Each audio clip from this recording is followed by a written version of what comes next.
বলছি কাকা, এই বাড়ি কি করতে হবে? শোনো, এই বাড়ির ওই বিচলির ফুটো যে জল পড়ে, তাই বিচলিগুলো সব উঠে তারপর লাগাইয়া তারপর আবার বিচলি দিয়ে হবে, বুঝতে পারিস? এ তো অনেক খাটনি। আরে বাবা, খাটনির জন্যই তো তোমাদের কাজ করাচ্ছে।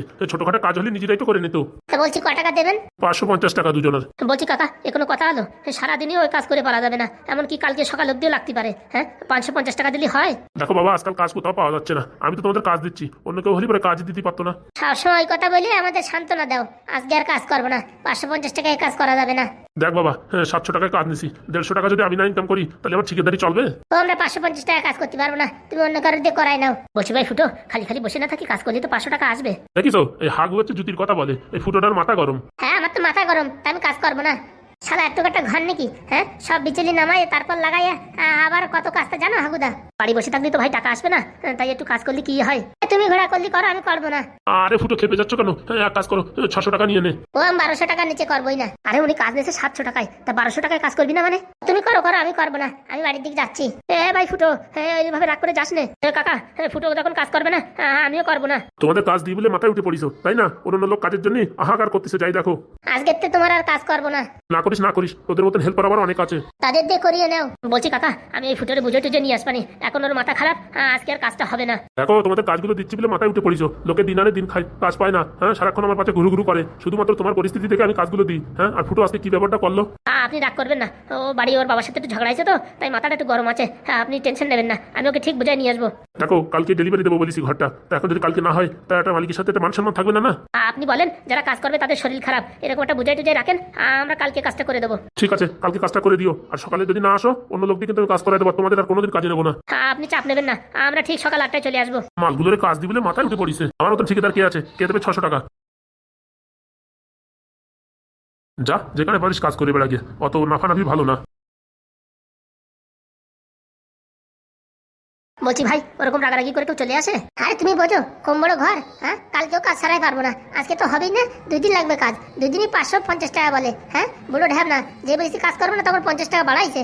আরে খালি বিলি বসে না থাকে, 600 টাকা আসলে তো আসতো। আরে দুজনের 2 দিনই যদি 600 টাকা হয়, তাহলে এক দিনে কত করে পড়ে? 150 টাকা করে কাজের দাম পড়ে। হ্যাঁ, 150 টাকায় কোনো রোজই আছে?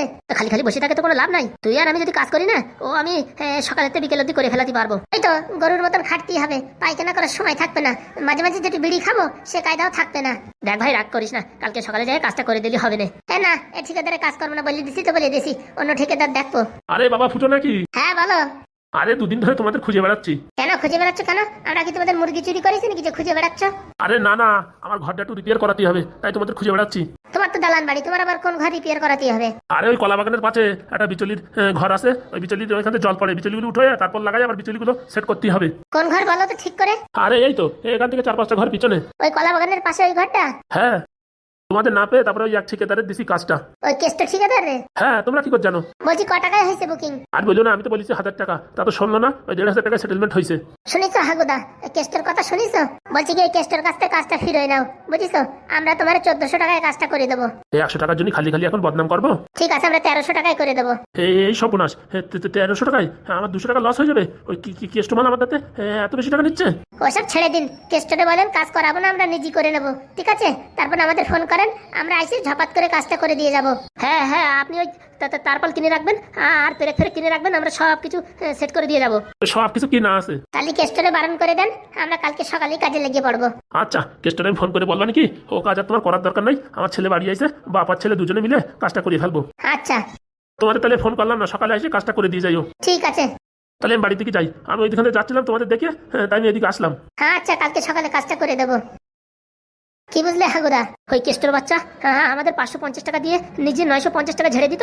তাহলে তুমি দেখো, ও কাজ দেখে আমি বুঝতে পারিছি, এতদিন সেন্টারিং কাজ করে আমি বুঝি না যে কোন ঘরে কত টাকা নেয়। ও শালা ঢ্যাবনা আমাদের ক্যাবলা ভাবিছে, মালটার একদিন ফারান দিতেই হবে। না না ভাই, ওইসব কিছু করার দরকার নেই, আজকের থেকে ওর কাজ আর করবো না, আমরা ঠিকাদারি করবো। বলছি ফুটোদা, বিকেলবেলা একটা অ্যানাউন্সমেন্ট করতে হবে। কিসের অ্যানাউন্সমেন্ট? যে ঘর বাড়ি রিপেয়ার তারপরে ইটবালির কাজ, সেন্টারিং কাজ, সবকিছুর জন্য ফুটোর সাথে যোগাযোগ করো। এখন থেকে নতুন ঠিকাদার হলো ফুটো। পারবি তো ভাই করতি? আরে আমি মাল মশলা সবকিছু একদম সেটিং করে দেবো, তুমি খালি মাপঝোপ করে দেবা, বুঝিছো? তুমি পড়াশোনা বেশি করেছো তো, ওই মাপঝোপে আমি একটু কাঁচা আসি, তাছাড়া সব কাজে আমি উস্তাদ। ঠিক আছে, তাহলে দুইজনে মিলে ঠিকাদারি শুরু করি, তাড়াতাড়ি টাকা পয়সা ইনকাম করলে পারে আমাদের বাড়ি ছোট্টখাট্টো করে একটু তারপল দিয়ে উঠোইয়ে ওইখানে চলে যেতে পারবো। আর একবার তুমি এই কথা বলো, তাহলে দেখো আমি ঠিকাদারি তো দূরই কথা, কাজকর্মই করবো না। তো ওরকম রেগে যাচ্ছিস কেন ভাই? তোদের বাড়ি আর কতদিন থাকবো বল? ওইসব হাবি যাবি কথা বলবা না, আমার বাপ কি বলিছে কি না বলিছে তার জন্য রাগারাগি করো না। আরে না না, গ্রামের লোকজনও তো বলে যে বন্ধুর বাড়ি উঠে এসে পড়িছে। ও গ্রামের মানুষের কথা গুলি মারো, হ্যাঁ? একবেলা না খাই থাকলে কেউ খাতি দেবে না, ওনাদের খালি হচ্ছে কার পিছন ধরে টানবো কার সামনে ধরে টানবো সেই কেস ওনাদের। তবুও ভাই এক না একদিন যেতেই তো হবে, সে যাওয়ার সময় আছে ভাই, পগে বড় হোক তারপর যাবা। এত বড় একটা ধকল গেল তোমার উপর দিয়ে, এখন তুমি একা একা যাই থাকবা? হয় একা থাকবো কেন, আমার সাথে তুইও থাকবি। তাহলে ঠিক আছে, যতদিন তুই বিয়ে থা না করবি ততদিন তুই আমার সাথে থাকবি। মাথা খারাপ, বিয়ে থা এর জন্মে করবো না। কেন শেফালি ধোকা দেছে বলে তার জন্য? সে তো আছে, তবু এখন না আর কোনো মেয়ের উপর আমার বিশ্বাস হয় না। কেন বিশ্বাস হয় না ভাই? চাকরিওয়ালা মানুষের বউ নাকি মেরে চলে যাচ্ছে, আর আমার মতো সেন্টারিং কাজ করার বউ থাকবে? কি যে বলছিস ভাই, আমার দেখা ইশারা করছিস? আমার বউর মতন সব বউ হবে নাকি? তোর বউ কেন ভালো হতে পারে? ওইসব দরকার নাই, আমি এসব রিক্সের ভিতর যেতে চাই না। আমি দরকার হয় এই পানা পুকুরি একবারে ডুব মারে রিক্স নিতে পারি, কিন্তু বিয়ে করে আমি রিক্স নিতে চাই না। সময় আসলি এমনিই করতে হবে, কিচ্ছু করার নেই, ও সময় কোনোদিন আসবে না। হ্যাঁ বলছি হাগুদা, ভালো একটা কথা, ভাই পরে স্কুলে ভর্তি করতে হবে। আমার বাবা ওই পাদুরি উল্টো পাল্টা ট্রেনিং দিচ্ছে। উল্টো পাল্টা ট্রেনিং দিচ্ছে মানে? আর বললো না, সে সকালবেলা দেখি বই পড়াচ্ছে, বাংলা দিয়ে পড়াচ্ছে। বাংলা দিয়ে পড়াচ্ছে মানে? সবকিছুতে বাংলার উদাহরণ দিয়ে বই পড়াচ্ছে। তাহলে ওই গ্রামের স্কুলে ওই স্কুলে ভর্তি করে দিলে হবে, কি বলিস? হ্যাঁ ঠিক আছে, কালকে সকালবেলা তুমি আর আমি যাইয়ে ভর্তিটা করে দিয়ে তারপরে কাজে লাগিয়ে পড়বো। ঠিক আছে, চল দেখি বাড়ির দিকে চল। বাড়ি গেলে হবে না, আজকে সারাদিন খালি খালি চলে যাবে, কিছু না কিছু করে 200-500 টাকা ইনকাম করতে হবে। তাহলে কি করবি? বলছি গ্রামের দিকে চলো, দুটো মুরগি পাই নাকি কিনে এই গ্রামে বিকেলবেলা হাটের পরে বিক্রি করতে পারি, 200-300 টাকা লাভ হয়ে যাবে না। সত্যি ভাই ফুটো, তুই একদিনও খালি জাতি দিস না, আরাম করলে জীবনে শান্তি নাই। তাই চলো, হ্যাঁ আজকে লেগে পড়ি কাজে। চল ভাই চল। এইবার মাল দেখ, আমি ঢালবো, তুই আমার ট্যাপ ধরবি নি, সেই সময় মারতেছি মালা ধরতে পারিস না। আরে তুই এবার মার দেখিস কেন, আমি ধরবানি ভোলা ডিম ধরবানি। আমি বলছি কি ভাই, আমার একটু খেলতে নিবা? এই তুই কোন গ্রামের ছেলে রে, তোর খেলতে নেবো কিসের জন্য? হ্যাঁ আমার নাম পাদু, পাদু তো পাদিয়ে বেড়া। হ্যাঁ আমাদের এখানে আছিস কিসের জন্য? যা। ওই রকম করছো কেন ভাই? আমি তো খেলবো, তোর বাপরে বলকে ফুটবল কিনে দিদি, যা, আমাদের তো দেবো না। আলে তুই ঘন কথা না করে বলটা মার তো, আমি তো ধলি দেখি, এনে দিচ্ছি ধর। আমার কাছে আইতে বলটা, আমার কাছে আইতে আমি খেলবো। এই শালা গরিবের বাচ্চা, হ্যাঁ তুই বল ধরেছিস কেন? ও ভাই ওরকম করছো কেন? একটুখানি খেলতে পারলে কি হয়? তোর বাপের বলকে বল কিনে দিতি, আমাদের বল ধরছিস কেন? ছাড়। হালাম দাদা বসে বসে দেখতেছিস কি, মাদারের একটা নাতি মারে বলটা নিয়ে নে তো। আরে ভাই তোমরা এরকম খিস্তি খামারি করছো কেন? আমি তো খেলবো তোমাদের সাথে, বল ছাড়বি কি মাদার নাতি মারবো? গরিবের বাচ্চা বল ধরতে আইছে, তুই আর চারা ঘাট না, তোর দ্বারা বল দিতে ধরতে পারিস না, উপর মতো তাকায় থাকিস নাকি? বাড়ি যায় বাবারে বলবো বল কিনে দিতি, যারে বাড়ি যায় তোর বাপরে কেন তোর মারেও বল কিনে দিতি। এবার তোরে দেবো, তুই যদি বল না ধরতে পারিস দেখিস কেনে, তুই তো তালে মার দেশ কেন ধরতে পারলি কিনা। গুদুম কেন ধরেছি কিনা, তোর মতন ক্যাবলা নাকি আমি? দেখ ভালো করে বলছি, আমার ক্যাবলা বলবি না কিন্তু, তোর ক্যাবলা বলবো না দেখি, শালা বল ধরতে পারিস না। হ্যাঁ আর ওই চিনি না জানি না ওই সিমড়াটা এসে বল ধরে বইছে, তুই একটা ক্যাবলা, এরপরে ক্যাবলা বল দেখছিস তোর টাকে গুদুম করে মারবো। মারি দেখ তোর কিরকম সাহস আছে। ও বলটা তোর বাপকে নিতে বলে তুই এত গরম দেখাচ্ছিস তাই না? বাপ তুলে কথা বলবি না বলে দিচ্ছি, বলবো কি করবি তুই? আরেকবার বাপ তুলে কথা বল, এখনই তোর নাকের বুট সমান করে দেবো। তুই ক্যাবলা মানে বলিস তো, তোর বাপ ক্যাবলা। কি বললি? আমার বাপ ক্যাবলা? হ্যাঁ তোর বাপ ক্যাবলা। আরাম দাদা, হ্যাঁ ক্যাবলা বললি, আমার বাপের ক্যাবলা বললি? উড়ি আমার ছাড় রে, আমার চুল ছাড়, আমার বাপের ক্যাবলা বলবি? ছাড় ভাই, হ্যাঁ তোর সাথে মেশবো না, তোমার ছাড়। আমার বাপের ক্যাবলা বলবে, এত বড় সাহস? আমার নাকে মারলি দাঁড়া, হ্যাঁ তোর দেখাচ্ছি। উড়ি বাবা রে, কি জন্য মারিছে, উড়ি বাবা, আমার গেঞ্জি টেনেছি, আশ্বিন মাসের শুভ প্রভাতে, সেই প্রভাতে সকালে 5:30টায় শীতের সময় উঠে আমি অধিবাস শুরু করিতেছি। সবাই তো ঠান্ডার ভিতরে জামা কাপড় পরে আছে, আমি তো ব্রাহ্মণ মশাই খালি গায়ে আছি।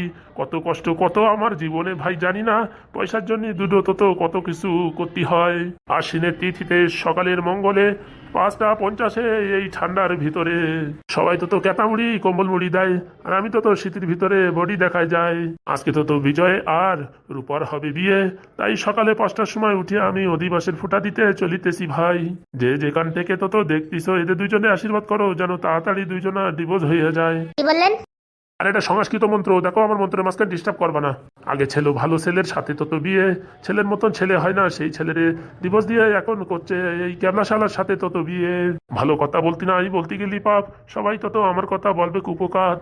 ভালো ছেলে ছেড়ে তো চশমা হালা ধরিস, যখন তো মাজায় নাতি মারে খেদাই দেবে তখন তো বুঝিবা। বাপের হোটেল ছেড়ে তো শ্বশুর হোটেল খায়, সারাদিন খাবে তো আর হাঁকতে যাবে ভুট্টো খেতে যত। শুনেছি তো শ্বশুরই তো গাড়ি ঘোড়া না দিয়ে দেশে একটা চাকরি, সারা জীবন সেই চাকরি করে সরকারের টাকা তো খাবে তো ভাই। পড়াশুনোয় তো অকম্বে ঢেকি এবিসিটি না পারে, তাই শুনেছি ভাই এই সালারে চাকরি দিয়ে দেশের যত অকল্যাণ করে, পয়সা নিয়ে তো সব কিছু লুটপাট করে। আশ্বিন মাসে শুক্লাপক্ষে পঞ্চমী তিথিতে এদের তো আমি এই অধিবাসের ফুটা দিতে চলিতেছি ভাই।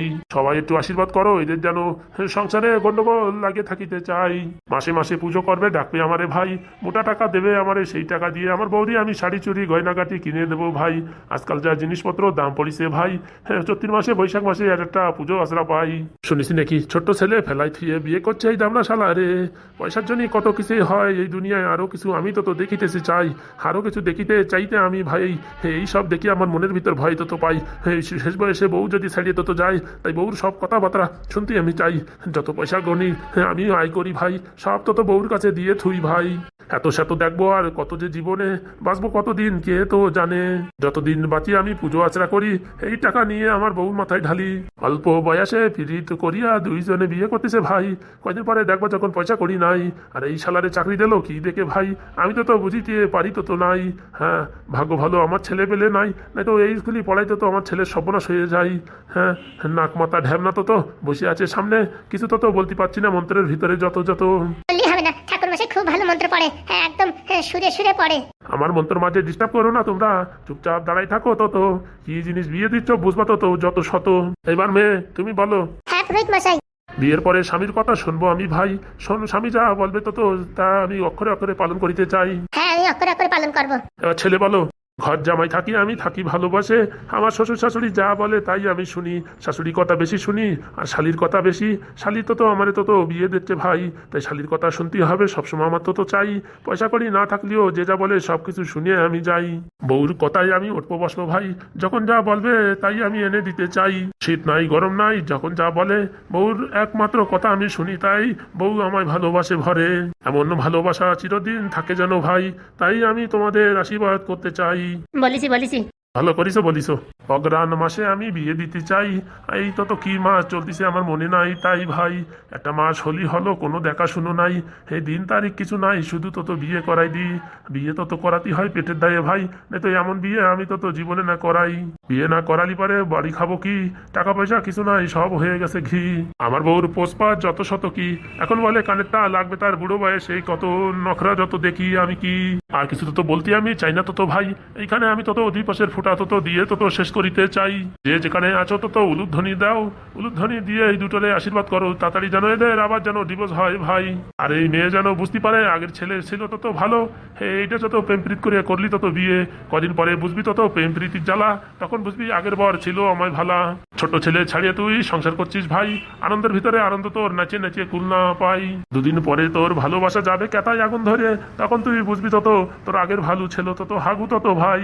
ছোট ছেলে ছাড়িয়ে তুই নাফানাফি করিস, দুদিন পরে বুঝবি ছেলের কষ্ট কত, তাই বলি তো ভাই। এই পর্যন্ত আমি তো শেষ করিতে চাই, অনেক তো বড় বলে ফেলিছি আর বলতে না চাই, তারপরে তো বুঝিয়ে ফেললি কপালে আমার দুঃখ তো আছে, পয়সা করি কিছু না দিয়ে দেবে আমায় কেলান, তাই তো আমি এখানে অধিবাসের ফুটা শেষ করিতে চাই, তোমাদের সবার আশীর্বাদে নমস্কার বলে আমি এখানে শেষ করিতে চাই। বলছি ম্যাডাম হয়ে গেছে। বলছি কি এখন কিছু খাওয়া যাবে? দেখিছো বিয়ে কি তুমি 10 বার করবা নাকি, একবার করবা, তা আজকের দিনটা না খালি হয় না। আর কি বলবো, এরা যে এত খাদাড়ে আমি জানতাম না। ঠিক আছে খাবো না রে, একটু চিড়ে ভিজাই খাবানি। বলছি ঠাকুর মশাই চিড়ে ভিজে তো খাওয়া যাবে না? যাওয়ালি সব যায়, না যাওয়ালি কিছু যায় না। শোনো এই যদি চিড়ে ফিড়ে খাও তাহলে কিন্তু এই বিয়ের পরে কিন্তু গন্ডগোল হবে, আমার কিন্তু বলতে পারবে না যে আমার মন্ত্রের দোষ, বুঝতে পারিছো? কিচ্ছু খাওয়া না, জল ছাড়া কিচ্ছু খাওয়া না। আমিও খাবো না। তোমাদের কি নতুন করে বলবো, বরেরও যে নিয়ম মেয়েরও সেই নিয়ম, বুঝতে পারিছো? কিচ্ছু খাবে না, জল ছাড়া কিচ্ছু, খালি পরে সংসারে অশান্তি টুকটাকি লাগিয়ে থাকবে। আচ্ছা ঠিক আছে। চিকিনিমা এই মোটামুটি অধিবাসের ফোটা হয়ে গেছে, এখন আমার একটু পেট ভোজনের জন্য কিছু দাও, বুঝিছো? সেই উপোস রয়েছি তো সকালের পেটের ভিতরে ইন্দু সুসুর দৌড়ই মরতিছে। আসো তোমার জন্য লুচি মাংস রান্না করেছি। খুব ভালো। লুচি মাংস চলেন। আসো মা শেফালি, ঠাকুর মশাইয়ের খাতিরের ব্যবস্থা কর। দিচ্ছি মাসি। বলছি কি হরিধর, তোমার বৌমা নাকি আবার বিয়ে করছে? ওইসব কথা বাপু বলো না, ও শুনতে শুনতে কান ঝালাপালা হয়ে গেছে। আজকাল কি দিন পড়িছে আর কি বলবো রে বাবা, বিয়ের সময় চাকরি পাচ্ছে, বিয়ে হয়ে গেলি মানে ডিভোর্স হয়ে গেলি চাকরিও চলে যাচ্ছে। আমি বুঝলাম না এ কি ধরনের চাকরি। আর বলো না, সব হচ্ছে বড় লোকের ব্যাপার স্যাপার। বড় লোকের ব্যাপার স্যাপার না, তোমার ছেলে টাকা দিয়ে চাকরি পেয়েছিল? না গো না, ওসব ভুল কথা। কে জানে বাবু কোনটা সত্যি কোনটা মিথ্যে। আরে হ্যাঁ দাদা, জানো তো আমার ছেলে পড়াশোনায় খুবই ভালো। হ্যাঁ, সব কিছুতেই ফার্স্ট ডিভিশন স্টার সব কিছুতেই পেয়েছে, শুধুমাত্র ইন্টারভিউতে কাটে যায় টাকার অভাবে। তাই এমএলএ একটু সাহায্য করেছিল, এখন যেই মেয়ের সাথে ডিভোর্স হয়ে গেছে সেই ছেলের চাকরিটাও খেয়ে নিছে। হ্যাঁ সেই কথাই বলো, যেদিকে যাও সেদিকেই টাকা, টাকা ছাড়া গতি নাই। এমনি পাদু ছেলেটা ভালো, কিন্তু বউটা রাখতে পারলো না, সেটা একটা যন্ত্রণা। শোনো, আজকাল পয়সা না থাকলে কিচ্ছু হয় না। কিন্তু আমি ভাবছি ওই ছোট্ট ছেলেটারে ছেড়ে কি করে গেল। হ্যাঁ, মেয়েটার কোনো বিবেক বুদ্ধি কিচ্ছু নেই। আজকাল ভালোবাসা ভালোবাসা কিচ্ছু নাই, সব হচ্ছে নাটক। নাই তো একটা মা অত ছোট একটা ছেলেরে ছেড়ে কি করে জাতি পারে? ওসব কথা বাদ দাও দি। না না, আমরা আর কি বলি, গ্রামে আলোচনা হচ্ছে এমএলএ বাবুর মেয়ের বিয়ে, সেই কথা আমি একটু বললাম তাই। দাদু, আরে পাদু তুই এখানে? আমাদের ফুটবল কিনে দাও। ফুটবল মানে বুঝলাম না। ওই তো রাস্তার উপরে দুইজন ফুটবল খেলছে, আমি চাইলাম তা আমার দিল না খেলতে, আমরা ফুটবল কিনে দাও। বলছি দাদা, এটা হাগুর ছেলে না? হ্যাঁ, এত সুন্দর ফুটফুটে ছেলেটারে ছুঁয়ে দেখো দাদা, তোমাদের হাতে পায়ে ধরি, দয়া করে এই বাচ্চাটার সামনে এইসব কথা বলো না। কি আছে দাদু? না না, কিছু হয়নি। বলো কি হয়েছে? কিছু না রে দাদা, তুই বাড়ি যা। আমার ফুটবল লাগবে। বাবা কাকা বাড়ি আসেনুক, হ্যাঁ ওরা কিনে দেবে। যাও তুমি এখন বাড়ি যাও। না না, আমার এখনই লাগবে। দেখ দাদা, আমার কাছে অত টাকা নাই, আমি ফুটবল কিনে দেবো। তোর কাকা বাবারে বললি নিশ্চয়ই কিনে দেবে। কখন আসবে কাকা বাবা? এই তো এখন 2টো বাজে, 4টে-5টার সময় চলে আসবে। যা বাড়ি থেকে যা। আমি বলে দিচ্ছি, আমার কিন্তু ফুটবল লাগবেই লাগবে। তুই যা তো, একটা ব্যবস্থা হয়ে যাবে। আরে দাদা, তোমাদের বলি হারি, ছোট বাচ্চার সামনে ওইসব কথা না বললি না। আরে এক না একদিন তো জানবেই, তা আমাদের মুখ থেকে জানতো, অসুবিধা কি করে সংসারে আগুন লাগাতে হয় তোমাদের কাছ থেকে শিখতে হয়। কি বললে? এরকম কথা বললে? তোমার দোকানে আসি বলে বেশি মানে উল্টোপাল্টা কথা বলছো? আজকের থেকে তোমার দোকানে আর আসবো না, দরকারও নেই। আমার এসব হাবিজাবি কাস্টমারের দরকারও নেই। অত অহংকার করো না, অহংকারে মানুষের পতন, একদিন সব শেষ হয়ে যাবে। তখন দেখো কেটলি নিয়ে বসে থাকো, লোক খুঁজে পাবো না চা খাওয়ার। সেই কথা আমিও তোমাদের বলছি, যে লোকের ফ্যামিলিতে যেরকম আগুন লাগাচ্ছ না, ওই রকম যখন তোমাদের ফ্যামিলিতে লাগবে তখন বুঝবা কেমন লাগে। দেখো দাদু, তোমার দোকানে চা খেতে আসি বলে যা কিছু তাই বলবা, তা আমরা মেনে নেবো না একদম। হ্যাঁ, অতিরিক্ত বলিছে। দাঁড়াও, বিকেলে মিটিং ডাকবো তোমার খেলাফ। আরে যা টাকা দেখো তো, আমার দোকানে এসে আমার বাড়ির সম্পর্কে উল্টোপাল্টা বলছে, আর কিছু বলা যাবে না। চার দোকানের মতন থাকবা, অত ফোম মারাবা না। 2 টাকার মুখ দেখতে পারেনি, তার ভাব দেখো, মুখের ভাব দেখো। এইরকম ভাবে কাস্টমারের সাথে ব্যবহার করলি দোকানে মাছিও পড়বে না, সে আমরা বুঝে নেবো, মাছি পড়ুক আর মশা পড়ুক। হ্যাঁ ভাই, চল চল, এর দোকানে চাও খাওয়া যাবে না আর আসাও যাবে না। আমি তো গ্রামের প্রধানের কাছে এই বিচারটা রাখবো, যে দোকানে চা খাতে আইসে আর আমাদের উল্টোপাল্টা খিস্তি করছে। আমি কখন খিস্তি করলাম? কেন রাগ দেখাওনি? ওরকম চোখ রাঙিয়ে কথা বলোনি? তা একটা ছোট শিশুর সামনে তার মার কথা তার বাবার কথা যদি বলো, সে কষ্ট পায় না? বাবা, ছোট শিশু, হ্যাঁ হাঁটতে পারে না, তার মা বাবা এসব জিনিস করতে পারে, তাতে দোষ নেই, আর আমরা বলতে গেলে দোষ। যাও তো তোমরা যাও, খালি খালি মাথা খারাপ করো না। কি আমাদের কুকুরের মতন খেদিয়ে দেওয়া হলো? দাঁড়াও দেখাচ্ছি, আমরাও দেখবো এখানে দোকান কি করে থাকে। যত সব আদিক্ষেতা, যা করার কর তোরা, আমিও দেখবানি। এমনি আমাদের জন্য আমরা বাঁচতেছি না, আর কাটা ঘাই নুনিচ্ছিটা দিতে আসতেছে লোকেরা। আর কি বলবো, সব ওই রকমই, জীবনটা পুরো ঝালাপালা হয়ে গেল। ছেলেটারে বিয়ে দিও শান্তি নাই, আর লোকের কথাবার্তারও শান্তি নেই।